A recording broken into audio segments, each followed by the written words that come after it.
All right. Good evening, everybody. How you guys doing? All right. We are really excited to be here in LA. I'm going to keep this intro short, and I'm just going to kind of share my own thing because Jimmy Jam and Terry Lewis are quite honestly some of the greatest songwriters and producers ever.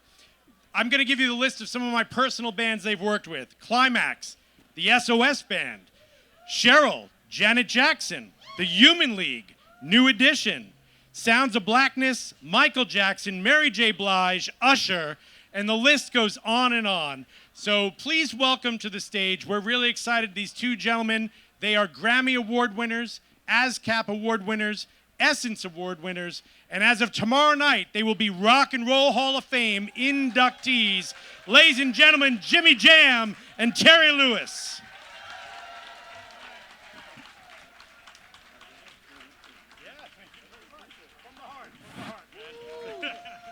Wow. Look at that. Can you get up? I know, exactly. This is some tricky stuff. No, wait a minute. How do you get up on this? I got to see how you do this. They don't make these for senior citizens. See, that's what they... Look at that. Okay, T, that was good. He's ready to go. That was good. Well, gentlemen, sincerely, thank you so much for being our guest of honor here tonight. And it's a real pleasure that you're going to be able to get inducted here into the Rock and Roll Hall of Fame this weekend. I want to go back. Of course, anybody I think who's ever talked to the two of you, you got to start with Minneapolis, right? So tell us a little bit. I know the two of you met in, what's it called, Upward Bound, right? A program when you were in high school that brought students together. Tell us a little bit about the music you were doing when you guys were in high school and met at that age. We met actually in junior high school. Wow. And we will actually have known each other 50 years. Next year, we're celebrating our 50th anniversary. Yes, sir. We met in 1973. Or as we say, 19 and 73, because when you go back that far, you got to put an and in it. That's right. There you go. But anyway, yeah, we met in this program called Upward Bound. It was peer teaching was the actual program. The idea was that you would learn math, and then you teach it to the grade below you. Oh, right. But the cool thing about it was during the summer, and it was at the University of Minnesota. So we got to stay in dorms and be like college kids, right? And I remember meeting Terry for the first time. He was sitting on his dorm on his bed in the dorm, and he was playing this red, black, and green bass, and he was playing all the Kool in the Gang bass parts. Oh, there you go. And I said, oh, this brother knows all the Kool in the Gang bass parts. I got to get to know this brother. And it was love at first sight for me, seeing him. Yeah, and I met Jimmy Jam. First time I met him, we had this lunchroom where they stored all the pianos in the summer for the dorm. And I would go down there and I'd hear things. And one day I poked my head in and I saw Jimmy Jam playing with a group of girls around him. And I said, this is the place I need to be. I need to know that brother because we were free range at that point. We had dorm rooms. We could stay out past 10 o'clock. Yep. And so I had to get with the coolest man on the block. And no parents. No parents. No parents. That's right. No supervision. At like 13, 14 years old. Like that was, Yes. whoo, man. That was good. Now, the two of you guys went on to be in separate bands in Minneapolis. And that scene at the time, man, what an incredible musical scene that was happening. Yeah. Jimmy, you were in Mind and Matter, Yes. which we were talking earlier was a little bit of a Philly soul-inspired band. Yes. And then, Terry, you were actually in Flight Time, which to me was like right out of a P-Funk sort of episode, right? Yeah, we were P-Funk, Cameo, just a real funk band. And we kind of emulated a lot of things that Rufus did because we had a female vocalist at the time by the name of Cynthia Johnson. I don't know if you recall that name, but she is the voice on the lip-sync song Funky Town. Funky Town, exactly. So, won't you take me to Funky Town! Yes, Yep. so she was That our was lead her. singer. So we did a lot of Rufus songs at that point as well. So then, basically at some point, Flight Time becomes the time, right? With you guys working with Morris Day Yep. and ended up working with Prince. I always listen to those early Time albums. They're so good. Yeah. And Prince was really doing a lot of the production and even playing a lot of the instruments in the studio. Yep. But you guys were the live band, right? Yeah, one step further, Prince did all the production Yeah. All of it. and Yeah. all of the writing, Yeah. yes. And all the playing, too, for most Yeah. of those, right? Yes, yeah. he Well, did. no, not all of the playing Yeah. because Morris would play as well. Okay, Now, right. Yeah, Morris, Morris- is a world-class drummer. Yeah. For you, Yeah. for those He's of you who amazing. don't know. Yeah, He's an amazing amazing drummer. It's funny. I always think when I listen back to it, like, Dirty Mind is such a great record, the Prince record. And Uptown on there really feels like that's sort of the blueprint that he took to make The Time, right? Because then you get It Up is like the same groove of that song.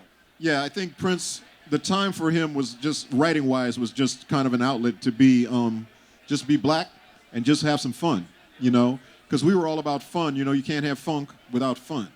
So I think that was what we were, and like an alter ego to him, and that was great. But we loved doing that. And, that started, the whole relationship with Morris and us started when Morris wrote the song Party Up for Prince. And Prince said, thank you for writing the song. I'm going to put it on my album, but what do you want to do? He said, I'll give you, I don't know how much, 50 grand or 25 grand or whatever. I'll give you that, or I'll get you a record deal and start a band. And Morris said, I'll start a band. Let's do that. And then Morris came over to our band. He was in his own band, but he comes over to Flight Time and he goes, okay, y'all be the band. And we were like, cool, we got it. And Jelly Bean was in the band with you guys, too. What an incredible musician. So Jelly Bean Johnson is interesting because I actually started playing drums. I played with my dad in my dad's band when I was like 13 years old, and I was a drummer. And I remember when Terry said, let's put a band together, I said, yeah, cool, man, I'll be the drummer. And he said, I already got a drummer. And when I heard Jelly Bean play, I was like, yeah, man. And Terry said, you should just play keyboards. Your dad plays keyboards. I said, yeah, I'll play keyboards. That's what I'm going to do. So that's what I ended up doing, man. And it worked out perfectly. But Jelly Bean, when we joined the group, the original thing was Morris Day was going to be the drummer in the group. So we were going to have to figure out how to tell Jelly Bean, man, you can't be in the group, man. That's right, we got a drummer. Because Alexander O'Neal was the lead singer, right? But Alexander O'Neal got in a meeting with Prince and told Prince that he needed paper. Come on, Prince, I got to get paper. I need a new house. I need a new car, And Prince was like, okay, Alexander's out. Morris is the lead singer. Jelly Bean's the drummer. And The Time was born. And Alexander was out until we came and got Alexander back. Yeah, you ended up producing a lot of records for him later on, too. Yeah, we told him we'd come back and get him. We said, if we make it, Alex, we're going to come back and get you. And we did. That's awesome. That's the story, yeah. So what did you guys learn from that time working with Prince and playing in The Time? What was that like? I mean, as young musicians, what an incredible set of songs to play. And I must imagine that as a musician, touring with that outfit must have been amazing. It was like touring with 6 producers. Because everybody in the band, they were all producers. So, and they went on to have, prominent hits in the marketplace. So everyone knew what to do. They knew their part, and they knew how to connect it with everybody else's part. And that was just a great feeling to play with. The other thing I'll say about it is that when I think about Prince, he taught us a lot of lessons, but the biggest one was work ethic. Because he's one of those kind of people that he had so much talent that he really didn't have to work hard. But he outworked everybody. He'd come and rehearse us for 6 hours. He'd go rehearse The Revolution for 6 hours. And then he'd go to the studio all night. And then he'd come back the next day and pop a cassette in and say, I did this last night. And it'll be 1999 or something. Oh, my it'd God. be like... And show up at the club at night Yeah. and jam. Yep. And then go back to the studio. Yeah. No, he was crazy. But the story I always tell is when we were doing 777-9311, when we were trying to learn the song, right? And so he comes to our rehearsal, we play the song, and he looks at me and he goes, Jimmy Jam, what are you doing with your left hand? And I said, I'm not doing anything with my left hand, Prince. I'm just, he said, double Monty's part. It's got to be bigger than the record. It's okay, bigger than the record. Okay, cool. So we do it. Then he goes, Jimmy Jam, what note are you singing on the chorus? I said, I'm not singing a note on the chorus. Terry and them are doing the vocals. Find a note. It's got to be bigger than the record. Okay, cool. Then he goes, Jimmy Jam, how come you're not doing the choreography? I'm like, choreography? I said, Prince, I'm standing behind a keyboard, man. He said, it's easy choreography. You should be able to do it. Okay, cool. So now I'm 777. I'm trying to I can't do it, right? So we finish rehearsal. The next day we come back. Prince goes, 777. I'm like, oh, man, here we go. So we start playing. And literally about a minute into the song, I realize that I'm playing with both hands. I'm singing my part. And I'm hitting the choreography. But I got enough time now. I can tip my hat. I can take my hanky out of my pocket. I can tip my glasses. I can do. And what it realized was that Prince saw me better than I saw myself. Oh, wow, right. And that was the thing. It was about work ethic, and that's what we learned from him. Yeah. Even that idea, man, I love that it's got to be bigger than the record, because a lot of bands think of it the other way, that the record's where you got the production, the big sound, and then you're just doing something live. But for you guys, it was the show was going to be what someone remembered, right? It was going to be bigger than what they heard at home. Yeah, we had to bring it to life. We had to bring everything to life, and we were the same on stage as off stage. I remember the first gig we did. We were in Pittsburgh, and we were walking around, and people were like, "Ain't y'all the time?" And we said, "Yeah." And they said, "And y'all just walking around here with no bodyguards or nothing?" And we said, "Yeah." And they're like, "Oh, okay, cool." You know, the people, they were like scared of us, right? But they could relate to us because, you know, we were with the crowd. Yeah. You know, we weren't trying to be above anybody or dress up in glitter clothes or nothing. We were just doing our thing. Yeah. Well, I want to ask you about a couple of the groups you went on to produce after that. And also, you guys have so many connections with other Rock and Roll Hall of Fame inductees. So as we talk about some of the bands you start producing and songwriting for, I got to mention Clarence Avant, who was inducted, just a couple years ago, or last year, Last year, yeah, right? I was there. In Cleveland. And you guys, Clarence really helps out getting you guys started, right? Yeah, we met Clarence. He asked us to come in and meet with him because he needed some songs for the SOS band. Yeah. And that became the pivotal thing in our life, because when we went to New York, or we were in New York on the Time tour with Prince. We flew down to Atlanta to produce the SOS band. We got caught in a snowstorm. Right. We missed the next gig. After Prince found out we were down there doing the SOS band, because he told us don't produce other bands, he called us over to Sunset Sound, and we thought we were going to start the next Time record. So we went. We got in this little room, and he said, "I told you guys not to produce other records, and you did, so you're fired." I'm like, okay. So Terry tried to reason with him a little bit. So anyway, we looked at each other and said, what are we going to do? We said, well, we might as well go over to the other studio and mix the SOS band record. So we walk into the studio. Steve Hodges, the engineer. And Steve said, "What's wrong with you guys?" And we said, "Well, we just got fired from the Time." And he said, "Wow." He said, "Well, I don't think you have anything to worry about, because this song here is a smash." And he hit play, and "Just Be Good to Me" comes on, blasting out the speakers. And we were like, okay, I think we're okay. So that was it. So, and all of that happened, literally getting fired and mixing "Just Be Good to Me" happened all in the same night. Wow, so it was that's totally crazy. put us on it. Yeah, And put us I on this told you path. earlier too, Jimmy. I told you that "Just Be Good to Me" is one of my favorite songs. It is just an awesome groove all the way through. It never stops, and it's 9 minutes long. And when it ends, you're like, "Man, why was that song so short?" Yeah. Because it just feels like it could go on forever, right?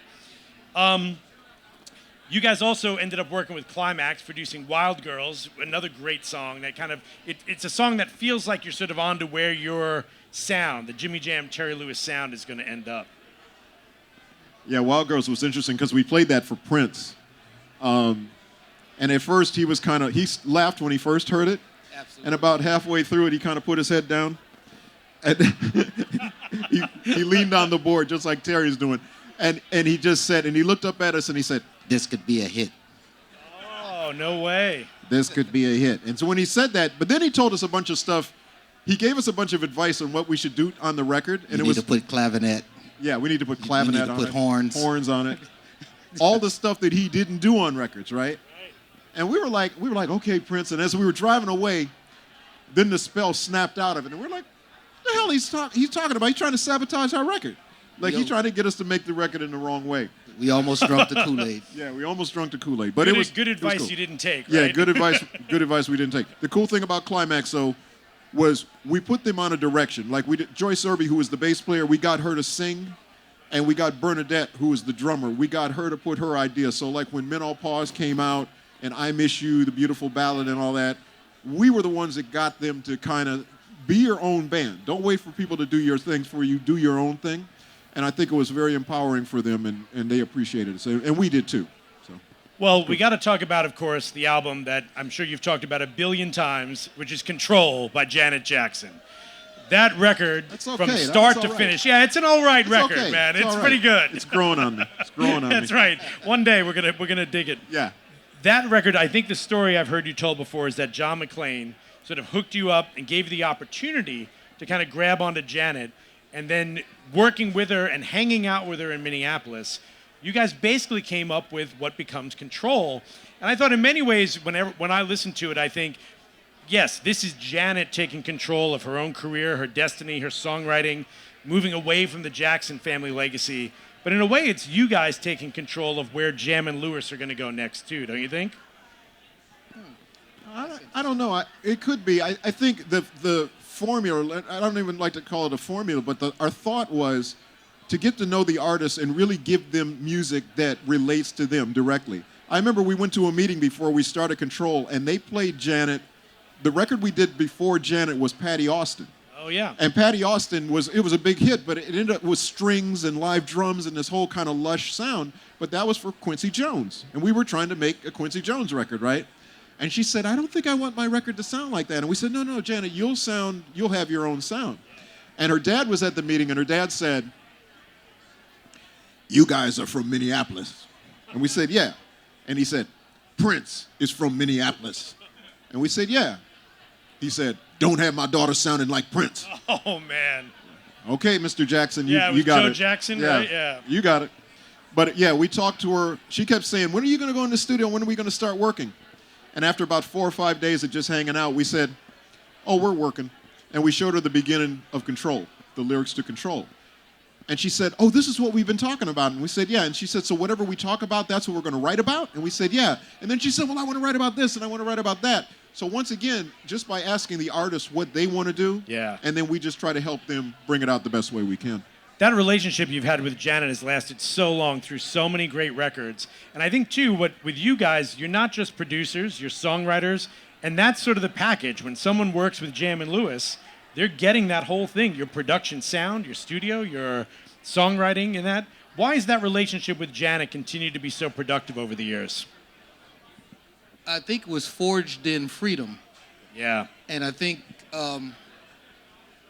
she had never really given herself a chance to do those things before she worked with us. Before, it used to be, back in the old days when A&R would give you songs from producers or songwriters and say, do this song.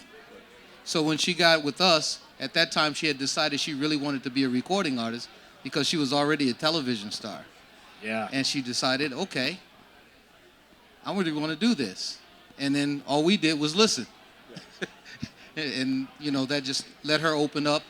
And she was just free to be who she wanted to be. Yeah. It was a comfort zone for her. And Is it still that? Like when you guys Yes. get together, is Oh. it still that comfort zone together? It totally is. It's interesting, like when we did the song Nasty, I remember we did the track to Nasty, and when she went in to start singing it, she said, she was in her high voice. She was like, sitting in the movie show. And we said, no, the no, way no, those no, first no. two records of hers Yeah, yeah. kind of were, And we were right? like, Yeah. no, sing it like, I said, remember the other day when you had a cold and you were like singing like, sitting in the movie. I said, sing it like that. And she said, really? And I said, yeah. I said, trust me, it's going to be good. And so when she heard it after we comped the vocal, got all the vocals together, and she heard it and she was like, wow. And it's like, yeah, but that's that trust. It's like, we're not going to let anything happen. You know, if we don't like it, it's not coming out. And so the ability to do, we always had our own studio, and that helped also. So we could just create. And with Janet, we got a chance to create complete albums rather than just go in and do 2 songs or 3 songs. We could, Yeah. And then we could sequence the albums. We could put little interludes in the songs and whatever. So the albums all tell a story, and so the evolution of her life is told throughout her albums. Yeah. Well, I know we got to wrap it up in a second, but I was looking through. It's amazing how many of the other inductees, even from this year, you guys have connected with. Carly Simon recorded with you guys with Janet for Son of a Gun, right? Yeah. Great track. And did Carly actually recorded that in the studio with you guys? She actually recorded. She recorded it in her own studio. This was back in the day. You couldn't send files. There wasn't really the internet like Yeah. that. But we sent her 24-track tapes. What? And let her put her thing on it. So she sang then the send chorus it of the back? song. Yeah. And then she did a bunch of spoken word stuff. And she said, I did a bunch of spoken word stuff. You can use it if you want to. And we were like, oh, no, we're going to use it. And so we put it Opens up the throughout the song. song. Yeah, exactly. Yeah. Opens up the song. Yeah. It was amazing. And I'm a huge Carly Simon fan anyway, Yeah. so it was the best. And then, of course, Lionel Richie, you guys produced, and co-wrote songs with him on Louder Than Words, a great record, I think, from the late 90s. Yes. And Lionel was great. yeah, Lionel I Want was to Take funny. You Down is a great song. Yeah, oh, thank you. We were just talking about that song earlier. Were you Yeah, really? Shake It Down was great. Yeah. Well, it was cool because Lionel, when we did Lionel, he said, what do you want to do? And I said, we want to take you back to the Commodores days. Yeah. So we did them songs that had the, ow, oh, girl. We had all that stuff happening in there. And he laughed when he heard it, but then when he started doing it, it just felt so, once again, natural for him. Yeah. Yeah.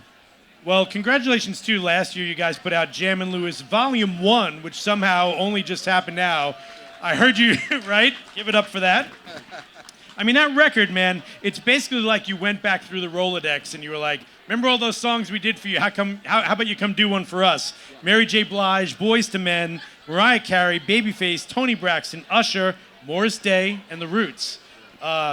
Great record, man. Love Thank where you you. guys are headed. Thank you. Are we gonna get another one, a volume 2? A volume 2 is in progress as we All speak right. right now. Yes. All right. Well, thank you guys so much for joining us tonight. And again, we're really looking forward tomorrow to welcome you officially into the Rock and Roll Hall of Fame. Ladies and gentlemen, let's give it up for Jimmy Jam and Terry Lewis. Thank you, guys. Thank you.